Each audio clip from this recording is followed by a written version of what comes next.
Ya, Assalamualaikum. Waalaikumsalam.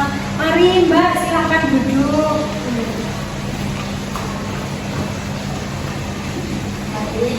Duduknya dinyamakan dulu ya Mbak. Kita melakukan kegiatan hari ini dengan enjoy dan relax. Bagaimana kabar Mbaknya hari ini? Baik Ibu. Kebetulan kita belum berkenalan ya Mbak ya. Hanya perjanjian saja kalau kita akan mengadakan sesi konseling pada hari ini ya Mbak ya.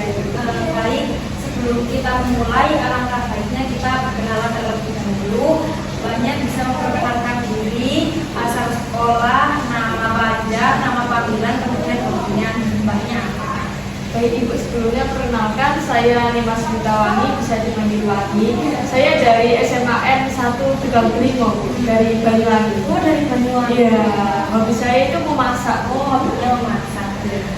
Mbaknya dari SMAN 1 Banyuwangi. Iya, Tegal Beringo. Oh iya. Berarti Mbak Wangi ini jauh ya dari Malang, dari kota Malang. Iya.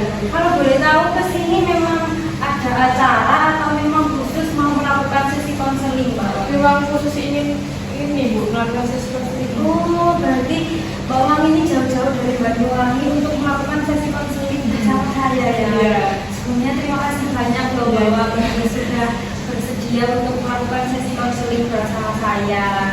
Nah, tadi Mbak Wangi juga sudah menyebutkan bahwa Mbak Wangi itu hobinya memasak ya. Iya. Memasaknya itu memasak apa Mbak Wangi? Saya lebih suka masak seafood Bu. Oh, Ya, sama seafood. membuat roti. Oh, membuat roti. Berarti Mbak Wangi ini di rumah suka berkreasi. Iya. Oh, itu awalnya gimana Mbak? Kok bisa suka masak? Memang dari orang tua suka memasak atau gimana? Atau memang Mbak Wangi suka? Enggak sih Ibu, itu saya gara-gara sering lihat konten-konten memasak gitu ya Ibu. Lama-lama kan Iya. suka, terus juga sering di dapur juga. Oh Jadi iya iya. Oh jadi Mbak Wangi dari melihat-lihat konten memasak, kemudian Mbak Wangi mengembangkan keterampilan masaknya ya. Iya. Baik Mbak Wangi. Mbak Wangi di Malang sudah berapa hari? Masih tadi siang Ibu. Oh tadi siang. Iya. Berarti ini baru nyampe ya? Iya Mbak? Ibu. Oh, berarti Mbak Wangi ini memang niat sekali Iya. ya. Sudah sampai Malang langsung ke sini ya. Iya. Berarti belum istirahat ya Mbak Wangi? Belum. Oh baik baik. Ya udah Mbak Wangi. Sebelumnya saya juga izin memperkenalkan diri. Nama saya Siti Fitrohojana, bisa dipanggil Bu Tata, bisa dipanggil Kak Tata, terserah Mbak Wangi, senyamannya Mbak Wangi, agar kita juga enjoy ya, sama-sama enjoy dalam melakukan sesi konseling kali ini. Nah, sebelum kita melakukan sesi konseling kali ini, saya izin menjelaskan 3 asas yang akan kita terapkan pada sesi konseling kali ini. Asas yang pertama adalah asas kerahasiaan, di mana cerita yang Mbak Wangi ceritakan kepada saya akan saya rahasiakan dan akan sampai di forum ini saja, dan tidak akan saya bawa ke luar forum. Kemudian asas yang kedua ada asas kesukarelaan, di mana Mbak Wangi datang ke sini memang murni atas dasar kemauan Mbak Wangi sendiri, tanpa ada paksaan dari siapapun atau tanpa paksaan apapun ya Mbak Wangi.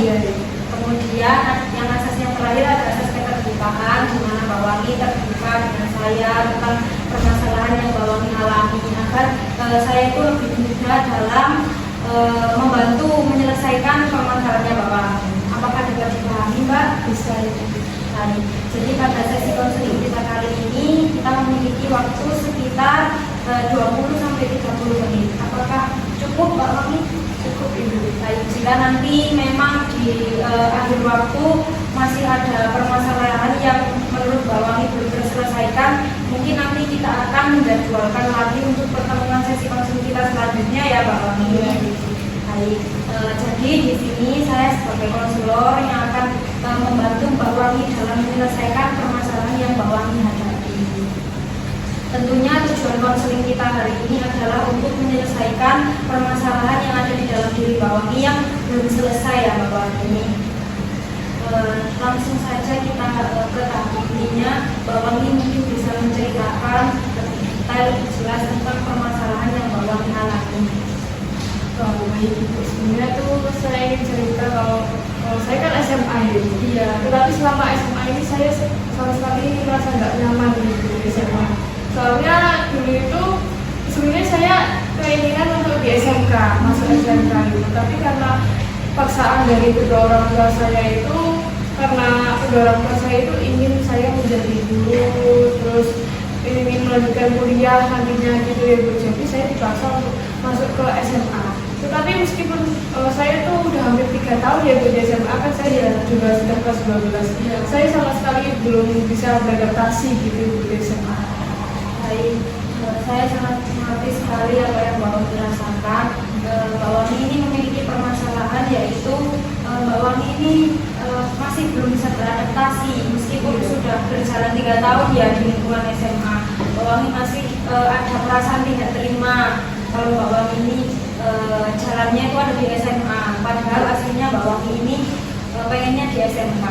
Kalau boleh tahu Mbak Wani, apa sih alasan terbesar orang tua Mbak Wani melarang Mbak Wani di SMK? Padahal maksudnya Mbak Wani pastinya di SMK kan pasti punya alasan gitu. Iya. Kalau alasan saya ingin masuk SMK itu karena saya ingin mengambil jurusan tata buka ya Ibu. Seperti yang saya katakan tadi, saya itu kan hobi memasak ya Ibu. Terus selain itu saya itu juga ingin menjadi koki yang profesional gitu Ibu. Ingin bekerja di luar negeri kayak dilihat di TikTok gitu ya Ibu. Tetapi kayak orang tua saya itu nggak mendukung saya untuk mengembangkan bakat saya di tata buka memasak itu ya Ibu. Soalnya kedua orang tua saya itu lebih berkeinginan untuk saya itu melanjutkan ke kuliah, terus mengambil jurusan pendidikan, menjadi guru, seperti itu. Baik. Jadi alasan orang tua Mbak Wani itu ingin Mbak Wani itu menjadi seorang guru, kuliah di bidang pendidikan. Berarti secara tidak langsung orang tua Mbak Wani ini tidak mensupport ya cita-cita Mbak Wani. Nah, bagaimana perasaan Mbak Wani ketika pertama kali mendengar atau melihat orang tua itu kayak nggak mensupport cita-cita Mbak Wani? Padahal menurut Mbak Wani cita-cita Mbak Wani itu bukan sesuatu hal yang buruk ya. Itu pastinya saya marah sekaligus. Saya itu sebenarnya ingin memberontak kepada orang tua saya, tapi saya juga menyadari gitu loh Bu, nanti kalau saya di SMK terus orang tua saya nggak support, nggak mau membiayakan, juga saya bingung sendiri gitu Bu. Terus apalagi kalau saya tetap kekeh di SMA itu pastinya kayak gimana ya Bu, lebih terkesan ke durhaka gitu ya Bu orang tua. Jadi ya udah saya ikut aja paksaan dari orang tua itu. Baik, jadi Mbak Wani akhirnya memutuskan untuk tetap menuruti permintaan orang tua untuk melanjutkan di SMA. Baik, jadi selama 3 tahun berjalan ini, bagaimana Mbak Wani beradaptasi dengan lingkungan? Masih kesulitan kah atau bagaimana, dan bagaimana cara Mbak Wani mengatasi hal tersebut? Atau masih sekarang masih kesusahan? Ya Bu, benar. Saya itu masih kesulitan sekali Bu. Kalau kesulitannya itu lebih ke materi pembelajarannya ya Ibu. Kalau pertemanan saya baik-baik aja gitu. Kalau saya itu tipe orangnya yang suka langsung praktek gitu loh Bu. Kalau SMK kan lebih banyak prakteknya ya daripada materi. Terus kalau di SMA ini banyak kayak yang literasi, terus kayak menghitung itu saya kurang suka gitu Bu. Jadi ya selama 3 tahun ini kayak saya itu lebih gimana ya, mencontoh teman gitu ya Bu kalau ada tugas-tugas itu. Jadi ya saya ngerasa kalau saya itu nggak berkembang di SMA, meskipun sudah 3 tahun itu kayak sulit banget Bu beradaptasi di SMA. Baik, jadi tadi Mbak Wani sudah menceritakan ya bahwa orang tua Mbak Wani ini tidak mendukung di bidang cita-cita Mbak Wani. Maksudnya itu di bidang kopi. Orang tuanya lebih suka Mbak Wani kalau di bidang pendidikan ya Mbak Wani ya. Terus Mbak Wani juga merasa kayak sulit beradaptasi apalagi tentang materi pembelajaran. Karena memang Mbak Wani ini cenderung suka praktek langsung, bukan tentang kayak materi. Jadi Mbak Wani sedikit kesusahan. Nah, kan Mbak Wani ini kelas 12 ya. Habis ini pastinya kayak ada pendidikan jenjang selanjutnya di perguruan tinggi. Mungkin Mbak Wani sebelumnya sudah membicarakan lagi kepada kedua orang tua Mbak Wani tentang cita-cita Mbak Wani, yaitu menjadi seorang koki. Mungkin di jenjang selanjutnya di perguruan tinggi, orang tua Mbak Wani mungkin bisa menyetujui apa yang menjadi keinginan Mbak Wani selama ini. Kalau untuk ngomong kepada kedua orang tua saya ingin menjadi koki itu saya belum pernah ya Ibu. Soalnya saya udah tahu kalau kedua orang tua saya itu pasti tetap untuk menyuruh saya di kuliah gitu loh Bu. Sedangkan di perkuliahan nanti itu saya juga masih bingung saya bakalan ngambil jurusan apa gitu loh Bu. Pastinya kan saya gimana ya Bu, saya itu ibaratnya kayak nggak suka pendidikan, sedangkan kedua orang tua saya nyuruh saya kuliah di bidang pendidikan biar jadi guru. Nah, saya masih bingung Bu, gimana caranya tuh menghubungkan antara jurusan yang saya pilih nanti dengan bakat saya itu, saya belum menemukan hal itu Bu. Baik, jadi Mbak Wang ini belum mendiskusikan ya, mendiskusikan lagi kepada kedua orang tua Mbak Wang. Berarti memang dari awal masuk SMA Mbak Wangi juga belum mengatakan kalau memang Mbak Wangi itu alasannya pengen masuk SMK itu mau ngambil jurusan tata boga itu Belum Ibu, soalnya kan kalau saya membicarakan hal itu ya Bu, pasti gimana ya, saya bakalan marah sekali gitu loh Bu kalau mendengar kedua orang tua saya itu tidak merestui cita-cita saya tersebut. Soalnya kalau pertama itu kan memang saya dilarang ya masuk SMA, masuk SMK, Iya. masuk SMK. Nah, terus kalau saya terus berlanjut ngomongin kepada kedua orang tua saya ingin menjadi koki, saya ingin kerja di sini. Pastinya kalau kedua orang tua saya larang, saya bakal marah kepada mereka gitu loh Bu. Ya jadi ya gimana saya bisa memendam bakat saya, memendam cita-cita saya. Jadi Mbak Wangi ini lebih memilih untuk memendam saja ya, karena Mbak Wangi sudah mengetahui kalau memang Mbak Wangi berbicara kepada kedua orang tua Mbak Wangi pasti responnya itu akan sangat membuat Mbak Wangi marah, membuat Mbak Wangi kesal. Nah, sejauh ini ya Mbak Wangi, apakah Mbak Wangi tidak ada rencana untuk membicarakan hal ini kepada kedua orang tua Mbak Wangi? Karena mengingat kalau orang tua Mbak Wangi nggak tahu apa yang Mbak Wangi mau, selamanya orang tua itu kan pasti kayak ya udah berarti anak ini tuh bisa diatur. Itu apa ada kepikiran gitu loh Mbak Wangi? Ya Ibu, sebenarnya saya juga ada kepikiran buat ngomong pada kedua orang tua saya, tapi saya tetap yakin Ibu, tetap yakin kalau kedua orang tua saya ini bakal terus maksa saya untuk lanjut kuliah, mengambil pendidikan gitu ya Bu. Jadi kayak gimana ya, mungkin saya akan berbicara, tapi ya itu tadi Bu, hasilnya saya bakal tetap mengikuti pembicaraan orang tua, paksaan orang tua tadi. Berarti Mbak Wangi ini sudah kayak apa ya, yakin gitu ya jawabannya itu pasti seperti apa gitu. Jadi percuma ya kayak bicara itu hasilnya menurut Mbak Wangi itu sama, tetap Mbak Wangi harus tetap mengikuti apa yang diomongkan oleh orang tua Mbak Wangi. Nah, baik Mbak Wangi. Masuk teknik. Langsung ya berarti. Baik, jadi Mbak Wangi sudah menceritakan dari awal hingga akhir terkait permasalahan yang Mbak Wangi alami, yaitu Mbak Wangi ini sebenarnya mempunyai cita-cita yang sangat tinggi, yaitu menjadi seorang koki profesional yang bisa bekerja sampai di luar negeri ya Mbak Wangi. Itu adalah cita-cita yang sangat bagus. Namun sayang sekali orang tua Mbak Wangi tidak mensupport apa yang Mbak Wangi inginkan, karena dari orang tua mengarahkan Mbak Wangi untuk menempuh pendidikan di dunia keguruan yang mengarah ke pendidikan ya Mbak Wangi. Nah, mungkin habis ini kita masuk ke eksperimen, yaitu Mbak Wangi bisa meresapi apa yang dirasakan Mbak Wangi. Kan tadi Mbak Wangi mengatakan bahwa Mbak Wangi belum pernah sama sekali mendiskusikan hal ini kepada kedua orang tua Mbak Wangi. Mungkin Mbak Wangi mulai bisa melakukan sebuah eksperimen, yaitu Mbak Wangi terdiam, kemudian menutup mata, kemudian Mbak Wangi membayangkan apa saja yang akan dikatakan oleh orang tua Mbak Wangi ketika Mbak Wangi berani mengatakan apa yang Mbak Wangi inginkan selama ini. Mungkin Mbak Wangi bisa dimulai memejamkan mata, kemudian membayangkan bagaimana ketika orang tua Mbak Wangi mengatakan apa yang Mbak Wangi duga selama ini.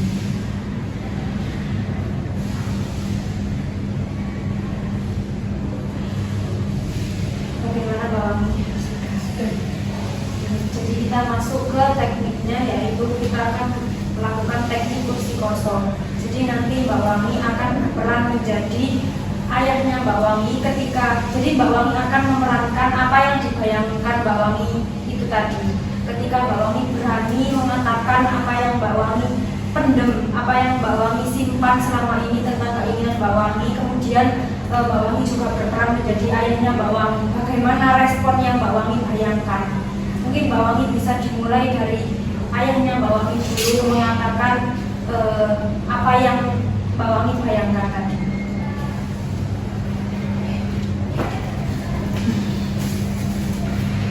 Mami, ada apa? Kok kamu mau tiba-tiba mau ngomong ya sama ayah?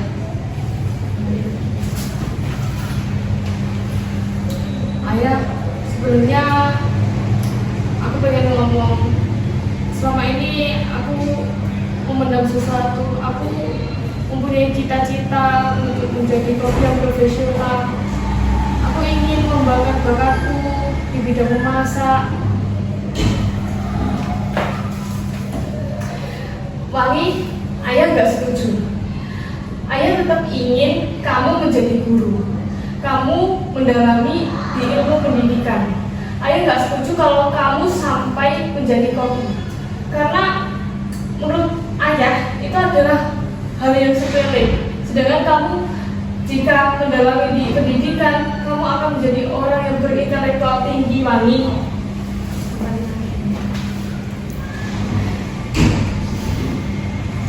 Tapi ayah, itu kan cita-citaku. Ayah nggak berhak paksa aku buat ngelarang mewujudkan cita-citaku itu. Ayah, aku ingin ngembangin bakatku, ingin mencapai cita-citaku untuk jadi koki yang profesional. Wangi, kamu jangan jadi anak yang durhaka. Ayah tetap nggak mau kamu menjadi koki yang profesional. Kalau kamu ingin mengembangkan bakatmu, ya udah masak aja di dapur, nggak usah sampai diwujudkan. Karena ya ayah nggak akan seperti itu. Ayah tetap ingin kamu serius di bidang pendidikan.